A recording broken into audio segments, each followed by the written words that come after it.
சென்னை போரூரை அடுத்த ஐயப்பன் தாங்கலில் அமைந்துள்ளது அருள்மிகு துர்க்கையம்மன் ஆலயம்.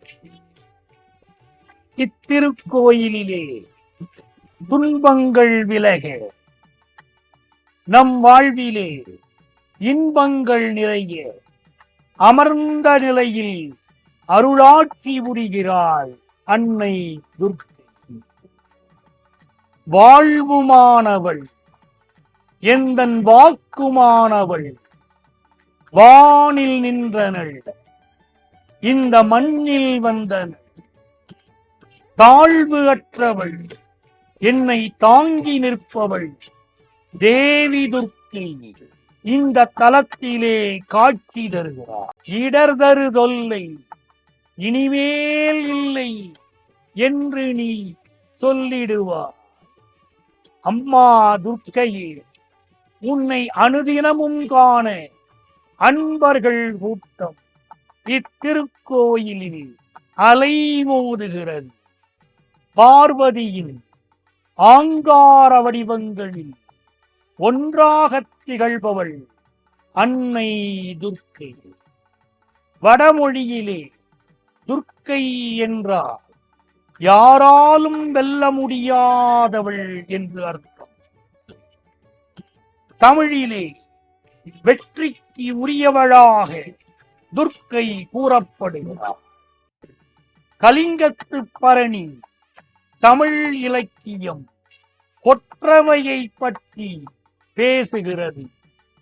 பரணி பாடுதல் என்பது தமிழிலே இலக்கியத்தில் உள்ள ஒரு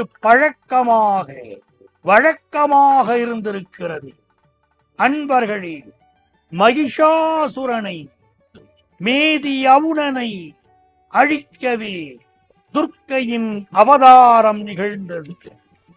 அதனாலேயே துர்க்கையை மகிஷாசுரமர்த்தினி என்று அழைக்கிறோம். தேவி மகாத்மியம் என்னும் நூல் துர்க்கை ஈசனின் இடப்பாகத்திலிருந்து தோன்றினாள் என்கிறது. ஏனைய அரி பிரம்மேந்திராதி தேவர்களையும் அவள் படைத்ததாக கூறுகிறது.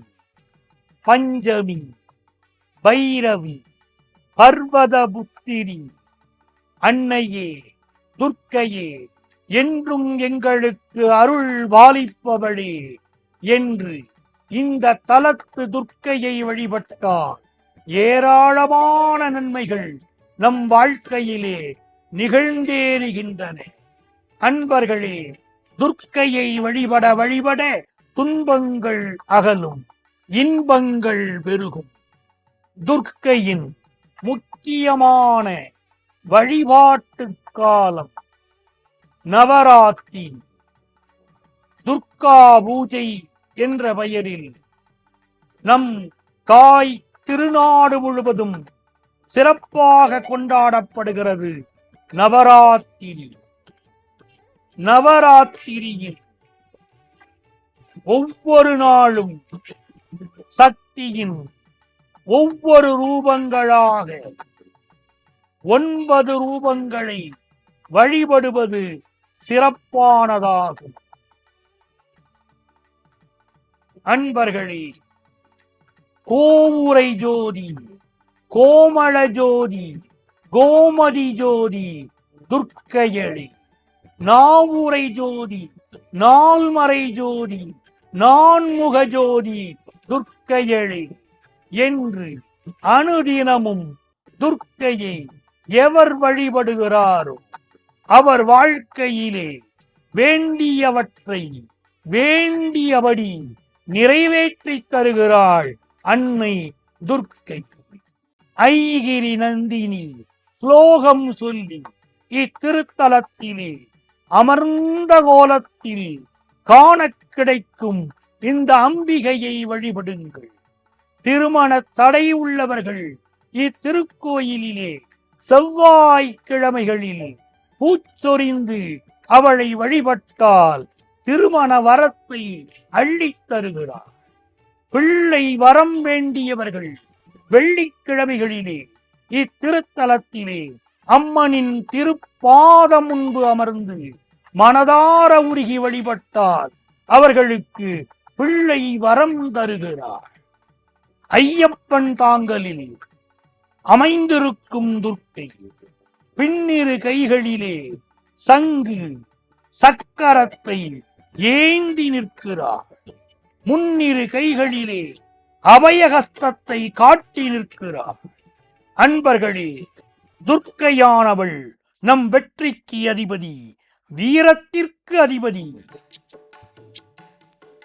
துர்க்கையானவள் சென்னை போரூர் ஐயப்பன் தாங்கலிலே வீற்றிருக்கும் துர்க்கையானவள் பக்தர்கள் தன்னை நோக்கி வேண்டும் கோரிக்கைகளை அவர்கள் சரணடைந்த நேரத்திலேயே நிறைவேற்றி தருகிறார். அதனால்தான் துர்க்கை அம்மனிடம் வேண்டிக் கொண்ட பக்தர்கள் வருடம் முழுவதுமே இங்கே பூச்சொரிதல் விழா எடுத்துக்கொண்டே இருக்கிறார்கள். மண்ணுலக மக்களை காப்பதற்காக அம்பிகை சிவபெருமானை நோக்கி தவம் இருந்து நோன்பு நோக்கிறார். விரத நாட்களில் அம்மன் கடுமையான பட்டினி விரதத்தை மேற்கொள்கிறார். அவ்வாறிருக்கும் அம்பிகையை குளிர்விக்கவே பூச்சொரிதல் நிகழ்கிறது. மாசி மாதத்தில் கடைசி ஞாயிற்றுக்கிழமையிலிருந்து பங்குனி மாதத்தின் இறுதி ஞாயிறு வரை 28 நாட்களுக்கு கடுமையான பட்டினி விரதம் அனுஷ்டிக்கிறார். வெயில் காலத்தில் பரவக்கூடிய நோய்களிலிருந்து, வெம்மை நோய்களிலிருந்து மக்களை காப்பதற்காகவே அம்பிகை இவ்விரதத்தை மேற்கொள்கிறார். விரத நாட்களிலே அம்மனுக்கு வழக்கமான நைவேத்தியங்களுக்கு பதிலாக பானகம், துள்ளு மாவு, வெள்ளரி பிஞ்சு, இளநீர் என்று படையல் படைக்கப்படுகிறது. இத்திருக்கோயிலிலே பெண்கள் துர்க்கை அம்மனை வழிபட்டால் துன்பங்கள் பறந்தோடும், நல்ல திருமண பாக்கியம் அமையும். செவ்வாய் என்றும் வெள்ளி என்றும் பெண்கள் துர்காதேவியை வழிபடுவது சிறப்பு. அதிலும் செவ்வாய்க்கிழமை ராகுகால துர்க்கை வழிபாடு அதிக முக்கியத்துவம் வாய்ந்தது. ராகுதேவனின் பெரும் பூஜையேற்றவள், ராகு காலத்தில் என்னை தேடி வருபவள், ராகு காலத்தில் எந்தன் தாயே வேண்டினேன், ராகு துர்க்கையே, என்னை காக்கும் துர்க்கையே என்று அவளை வழிபடுங்கள். உங்கள் வேண்டுதல்கள் நிறைவேறும். துர்க்கையை பூஜிக்க உகந்த காலம் ராகு காலம்.